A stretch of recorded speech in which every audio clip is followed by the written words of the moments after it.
계속해서 대구 경북 소식 전해드립니다. 구미 LG실트론 2공장에서 반도체 세척 작업을 하고 난 혼합물 액체가 또 누출되는 사고가 났습니다. 이 불산이 함유된 이 액체는 같은 공장에서 지난 2일에도 유출됐습니다. 권윤수 기자입니다. 구미시 임수동 LG실트론 2공장에서 다시 사고가 난 건 어젯밤 10시 9분쯤입니다. 공장 4층에서 반도체용 웨이퍼를 세척하고 난 용액이 1층 집수조로 옮겨지는 과정에서 3층 바닥으로 떨어진 겁니다. 누출된 양은 A4 용지 한 장을 적실 만큼으로 낡은 배관의 용접 부위를 통해 유출됐습니다.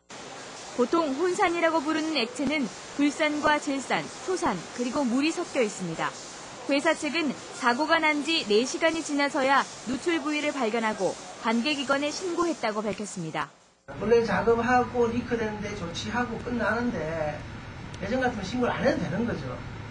그런데 이제는 짰든 말든 3층에는 근무자가 없었고 다른 곳에서 일하던 사람 중에도 다친 사람은 없다고 설명했습니다. 신고를 받은 환경청과 소방당국은 특이한 환경오염은 발견하지 못했지만 일단 공장 가동을 멈추게 했습니다. 지난 2일에도 바로 이 LG실트론 2공장에서 불산이 섞인 혼산 용액이 30에서 60리터가량 누출됐고 사고 발생 15시간이 지나서야 관계기관에 신고해 사고를 숨겼다는 논란이 일었습니다. MBC 뉴스 권윤수입니다. 건조한 날씨 속에 대구 앞산에서 불이 났습니다. 오늘 오후 6시쯤 대구시 남구 대명동 앞산 안지랑골에서 불이 나 대구시와 남구청 추정 30여 제곱미터의 임야를 태운 뒤 20분 정도 만에 큰 불길이 잡혔습니다. 불이 나자 산불 진화용 헬리콥터 3대가 동원돼 진화 작업을 벌였는데 해가 진 뒤에도 일부 공무원 등이 현장에 남아 뒷불 감시를 했습니다. 미분양 아파트 하면 떠오르는 지역으로 여겨졌던 대구 수성구에 오랜만에 분양이 이어집니다. 달라진 것은 고급 대형 아파트가 아니라 중소형 물량이 대부분이라는 겁니다. 보도에 이태우 기자입니다. 지난해 대구 수성구에서는 아파트 분양이 한 건도 없었습니다. 하지만 올해는 대구에서 분양하는 아파트 석 채 가운데 한 채꼴인 3,500여 가구가 수성구에서 분양됩니다. 먼저 대봉교 근처 수성 일가에서 롯데건설이 970여 가구를 다음 달에 분양합니다.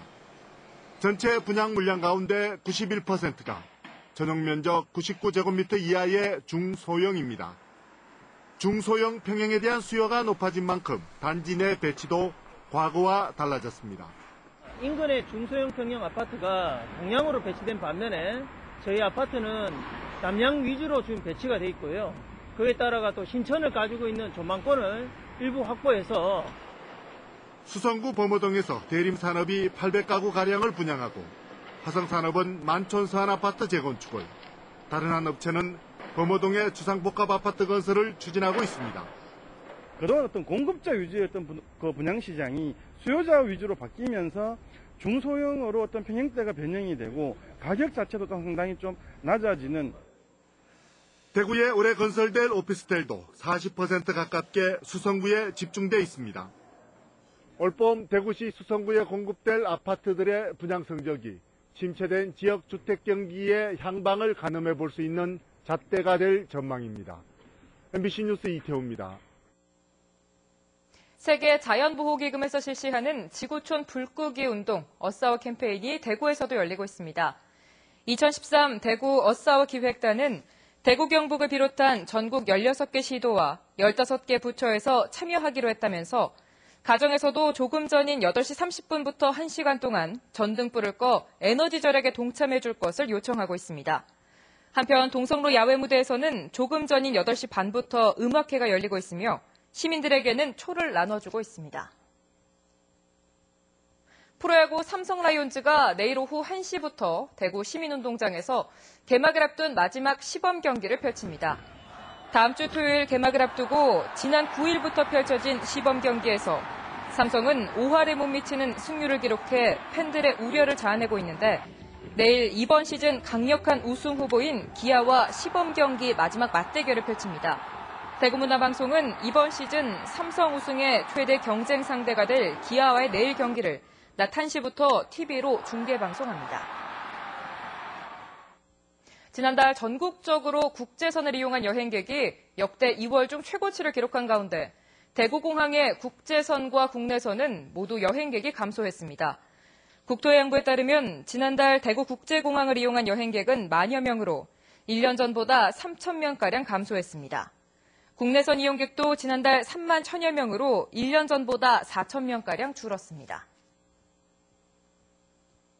영천시는 임고면 황강리 일대 1,723제곱미터터에 사업비 30억 원을 투입해 조련시설과 번식센터, 말경매장과 교육장 등을 갖춘 조련시설을 건립한다고 밝혔습니다.